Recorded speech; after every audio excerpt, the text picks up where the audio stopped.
¿Es pecado adorar imágenes o ídolos? ¿Se debe adorar a María? ¿Quién es la Virgen de Guadalupe? ¿Qué es la idolatría? Como siempre te damos las respuestas con la Biblia, no con un texto bíblico, sino con varios que respaldan nuestra respuesta.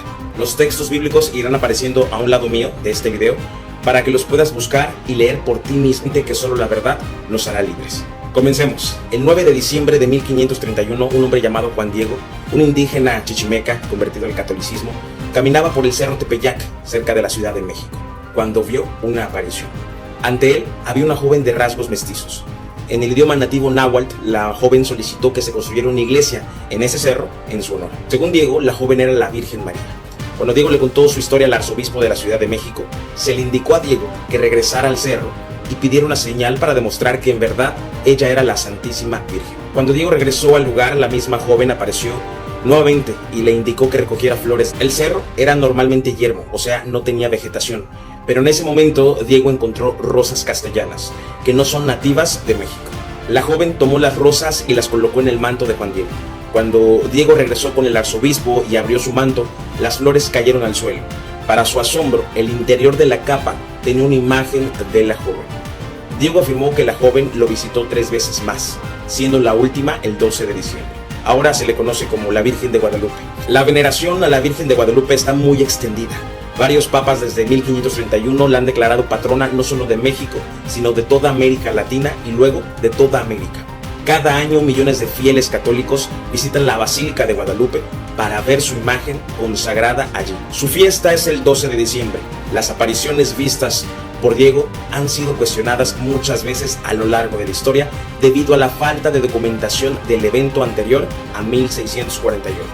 Los críticos también señalan que el arzobispo que habló con Juan Diego no mencionó los relatos en sus escritos. La tradición católica transmite muchos relatos de María, ángeles o santos que aparecen a las personas. Es posible que algunas de esas personas hayan presenciado eventos sobrenaturales. Es la verdadera fuente de estas visiones la que está en cuestión. Es importante notar que el hecho de que una aparición sea auténtica no significa que traiga un mensaje de Dios. Tener un encuentro espiritual genuino no significa que la entidad encontrada fuera en realidad María, un ángel o un santo. Mucha atención. A los demonios se les llama espíritus mentirosos. Y una cosa que hacen bien es mentir. Segunda de Corintios capítulo 11 versículos del 14 al 15 dice: el mismo Satanás se disfraza de ángel de luz. No es de extrañar entonces que sus siervos también se hagan pasar por siervos de la justicia. Una posible explicación para las apariciones de María, como la que vio el joven Juan Diego, es el engaño satánico.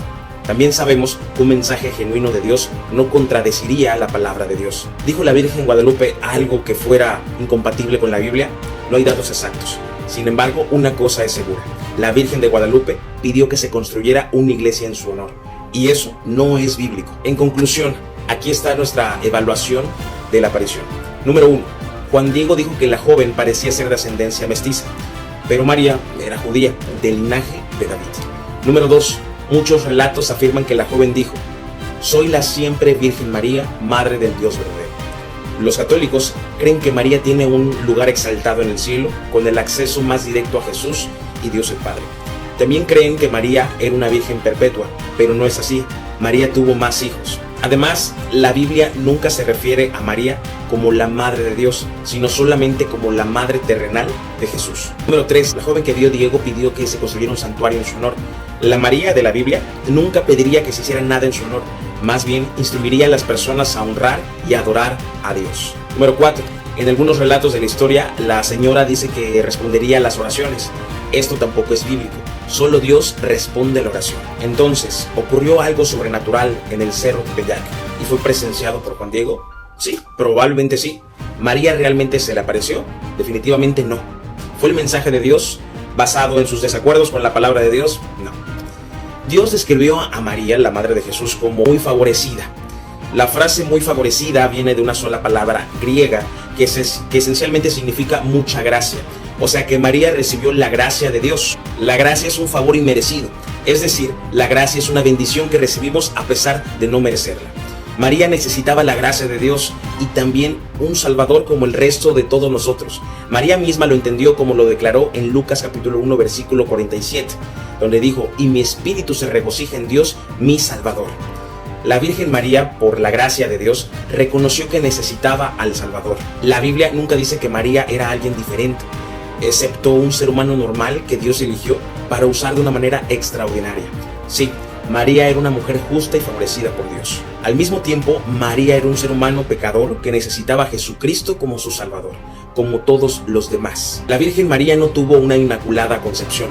La Biblia no sugiere que el nacimiento de María fuera otra cosa aparte de un nacimiento humano, normal. María era virgen cuando dio a luz a Jesús, pero no fue virgen permanentemente. La idea de la virginidad perpetua de María no es bíblica.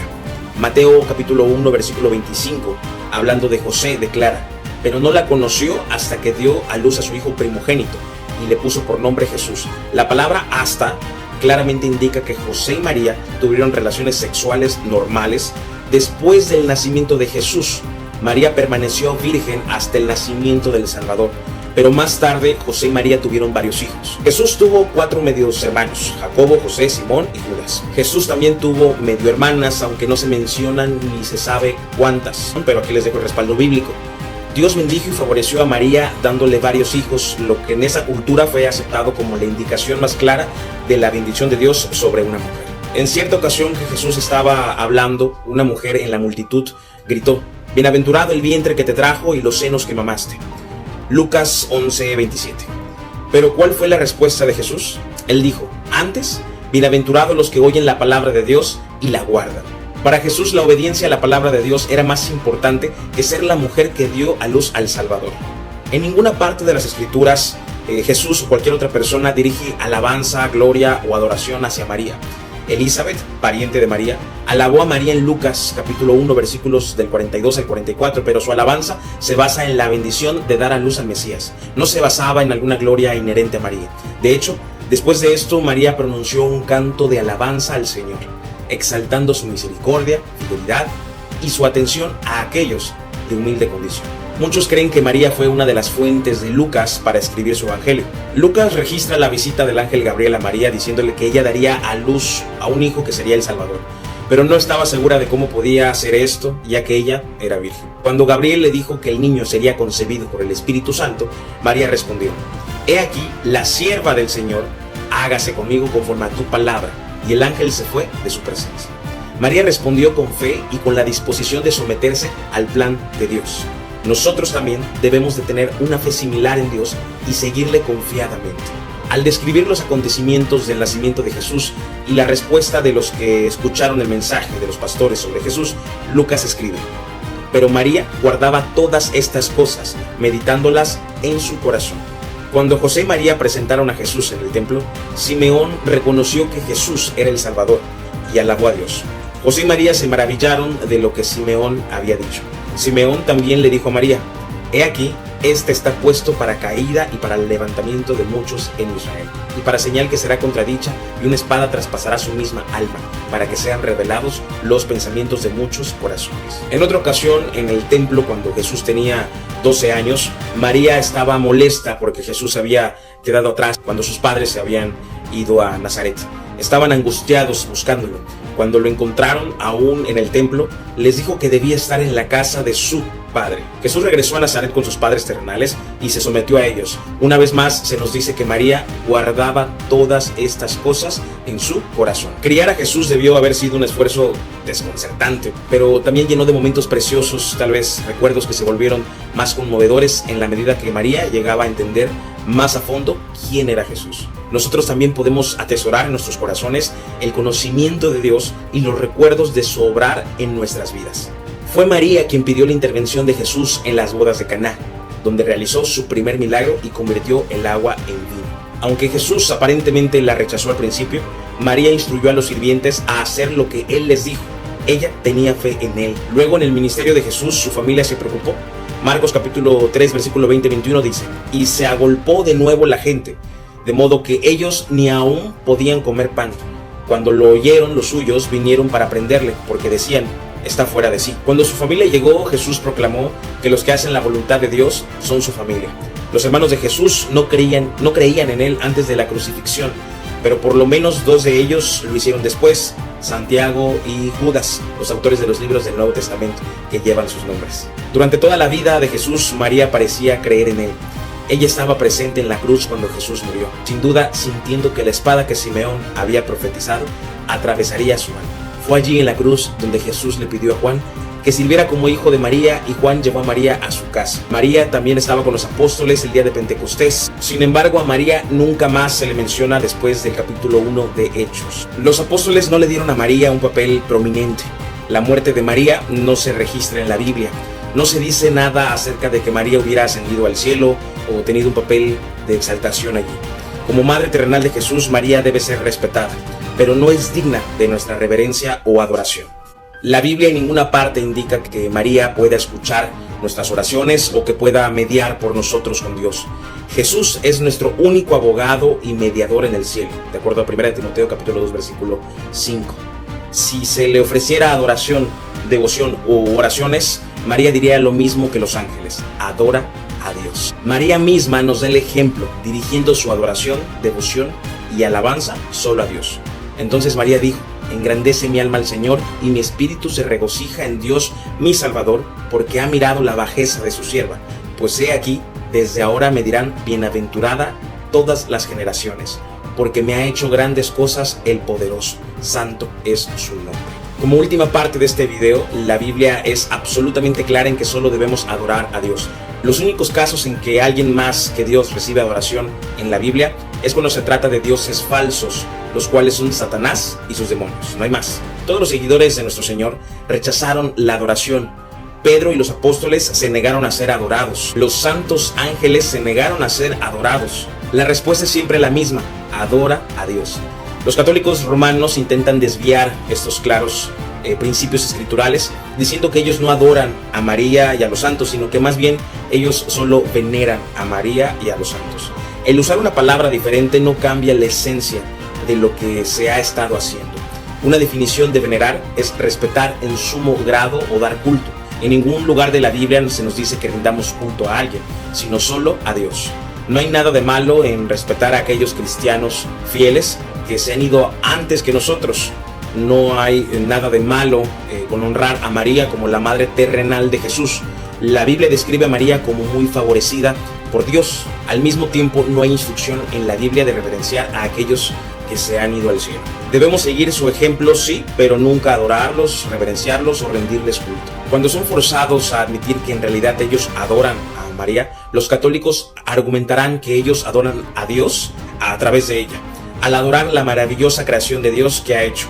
María en sus mentes es la más hermosa y maravillosa creación de Dios, y al alabarla ellos están alabando a su creador. Para los católicos esto es análogo a dirigir alabanzas a un artista al alabar su escultura o pintura. El problema con esto es que Dios explícitamente prohíbe ser adorado a través de las cosas creadas. No debemos inclinarnos y adorar a ninguna cosa que esté arriba en los cielos ni abajo en la tierra. Romanos capítulo 1 versículo 25 nos dice con claridad: ya que cambiaron la verdad de Dios por la mentira, honrando y dando culto a las criaturas antes que el Creador, el cual es bendito por los siglos. Amén. Sí, Dios ha creado cosas increíbles y maravillosas. Sí, María fue una mujer buena que es digna de nuestro respeto. No, absolutamente no debemos adorar a Dios vicariamente, alabando las cosas o a algo que Él ha creado, o a la gente que Él ha creado. El hacerlo es obviamente idolatría. La mayor manera en que los católicos veneran a María y a los santos es rezándoles, como la siguiente declaración lo demuestra. El orar a alguien más que a Dios es antibíblico. Es antibíblico orar a los santos y a María, ya sea que se ore directamente a María o a los santos, o que se les hagan peticiones como mediadores. Ninguna de estas prácticas es bíblica, de hecho es antibíblica. El orar es un acto de adoración. Cuando oramos a Dios, estamos reconociendo que necesitamos de su ayuda. Al dirigir nuestras oraciones a alguien o a algo más que no sea Dios, le estamos robando a Dios la gloria que solo le pertenece a Él. Otra manera en que los católicos veneran a María y a los santos es creando estatuas e imágenes de ellos. Muchos católicos usan las imágenes de María o de los santos como amuletos de la suerte. Cualquier lectura superficial de la Biblia revelará que esta práctica es un claro acto de idolatría. El frotar las cuentas del rosario es idolatría. Prender velas o veladoras ante una estatua o imagen de un santo o de María es idolatría. El enterrar una estatua de José con la esperanza de vender tu casa, voltear a un San Juditas para conseguir pareja y un sinnúmero más de prácticas católicas es idolatría. La terminología no es lo importante, ya sea que la práctica sea descrita como adoración o veneración o cualquier otro término. El problema es el mismo. Cada vez que atribuimos a alguien más algo que pertenece a Dios es idolatría. En ninguna parte de la Biblia se nos enseña a reverenciar, orar, depender o adorar a alguien que no sea Dios. Debemos adorar solamente a Dios. La gloria, la alabanza y la honra pertenecen a Dios solamente. Solo Dios es merecedor de la gloria y la honra y el poder. Solo Dios es merecedor de recibir nuestra reverencia, adoración y alabanza.